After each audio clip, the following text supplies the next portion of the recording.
ระทรวงกลาโหมรัสเซียออกแถลงการระบุว่าเครื่องบินทิ้งระเบิดทางยุทธศาสตร์ตู่ 95MS จำนวน 2 ลำที่บรรทุกขีปนาวุธระยะไกลของกองกำลังการบินและอวกาศรัสเซียได้ดำเนินการบินตามกำหนดเหนือน่านฟ้าทะเลแบริ่งใกล้ชายฝั่งตะวันตกของรัฐ阿拉斯กาเที่ยวบินนี้กินเวลานานกว่า 11 ชั่วโมงทั้งนี้มีเครื่องบินรบสู่ 30SM ขึ้นบินคุ้มกันด้วยต่อมากระทรวงกลาโหมรัสเซียโพสต์ลงเทเลแกรมระบุว่าเครื่องบินทิ้งระเบิดนิวเคลียร์2 ลำของพวกเขาบินนอกชายฝั่งตะวันตกของรัฐ阿拉斯กาเมื่อวันพฤหัสบดีที่ผ่านมาโดยเครื่องบินทิ้งระเบิดทั้ง2 ลำนั้นได้เผชิญหน้าและบินประกบกับเครื่องบินรบ F-16 ของสหรัฐนอกจากนี้ในบางช่วงก็มีเรือบรรทุกขีปนาวุธพร้อมกับเครื่องบินรบของชาติอื่นบินติดตามเครื่องบินทั้ง2 ลำด้วยทั้งนี้ยังไม่แน่ชัดว่าเป็นประเทศไหนที่ส่งเครื่องบินรบไปสกัดกั้นเครื่องบินทิ้งระเบิดของรัสเซียแต่รายงานของสื่อต่างๆคาดการณ์ว่าอาจจะเป็นเครื่องบินรบของแคนาดาเนื่องจากตั้งอยู่ใกล้กับ阿拉斯กาอย่างไรก็ดีทางกระทรวงก็ระบุย้ำว่าลูกเรือของเครื่องบินพิสัยไกลของรัสเซียทำการบินเหนือน่านน้ำเป็นกลางของอาร์กติก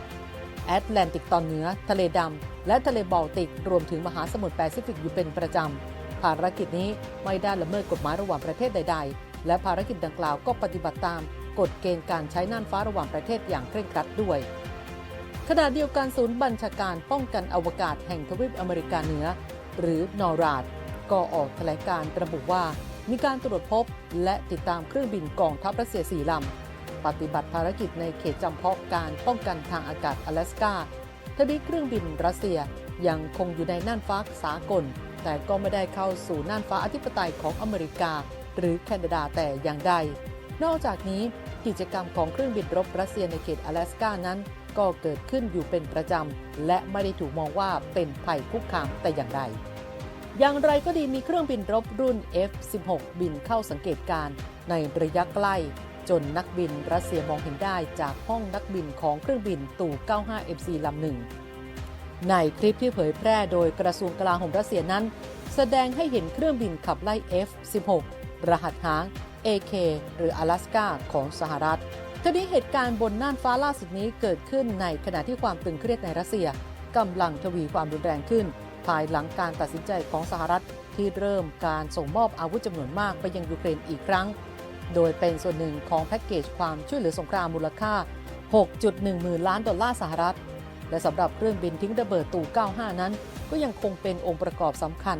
ของความสามารถด้านคลังแสงนิวเคลียร์ของรัสเซียโดยเริ่มต้นมาตั้งแต่ยุคโซเวียตบินขึ้นสู่ท้องฟ้าครั้งแรกเมื่อ 70 ปีที่แล้วซึ่งขณะนี้เครื่องบินลำดังกล่าวก็ยังถือว่าเป็นเครื่องบินทิ้งระเบิดทางยุทธศาสตร์ที่ขับเคลื่อนด้วยใบพัดเพียงลำเดียวที่ยังคงออกปฏิบัติการอยู่ทั่วโลก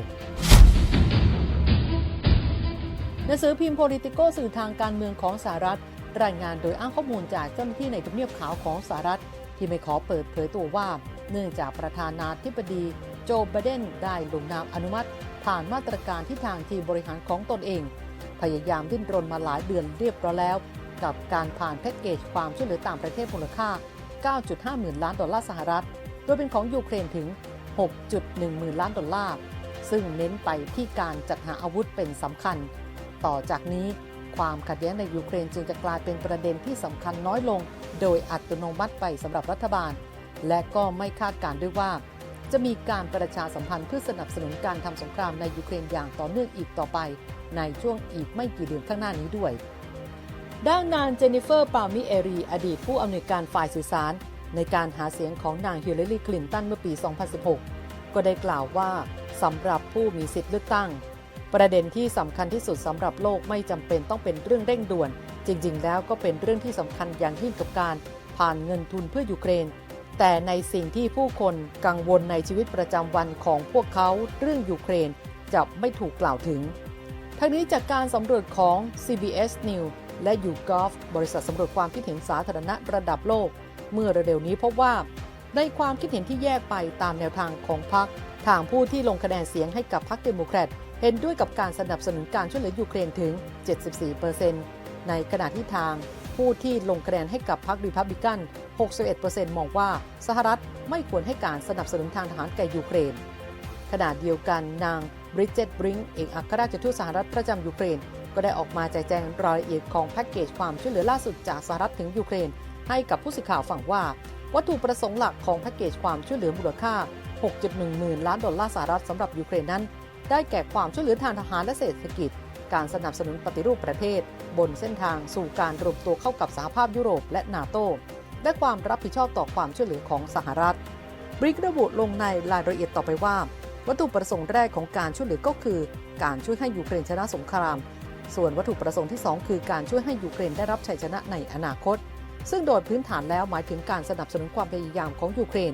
ในการเข้าร่วมกับสหภาพยุโรปและนาโตและเปลี่ยนตัวเองให้เป็นประชาธิปไตยที่แข็งแกร่งและเจริญรุ่งเรืองส่วนในวัตถุประสงค์ที่ 3 นั้นคือความรับผิดชอบซึ่งนี่เป็นสิ่งสำคัญในบริบทของการสนับสนุนชาวยูเครนอย่างต่อเนื่องโดยงานส่วนหนึ่งของตนและทุกคนที่สถานทูตสหรัฐจะต้องทำก็คือการกำกับดูแลเงินจำนวน 6.1 หมื่นล้านดอลลาร์เพื่อการสนับสนุนยูเครนที่เหมาะสมต่อไปบริงระบุต่อว่านอกเหนือจากแง่มุมทางการทหารแล้วสหรัฐยังเข้าใจถึงความสำคัญของการสนับสนุนเศรษฐกิจของยูเครนดังนั้นส่วนหนึ่งของแพ็กเกจความช่วยเหลือมูลค่า 6.1 หมื่นล้านดอลลาร์จึงมุ่งเป้าไปที่การสนับสนุนความพยายามในการป้องกันโครงสร้างพื้นฐานด้านพลังงานของยูเครนและการสนับสนุนการส่งออกด้วยมาร่วมสนับสนุนท็อปนิวส์นำเสนอความจริงได้แล้ววันนี้เพียงกดปุ่ม Super Thanks แล้วเลือกจำนวนเงินตามที่ต้องการได้เลยครับขอบคุณครับ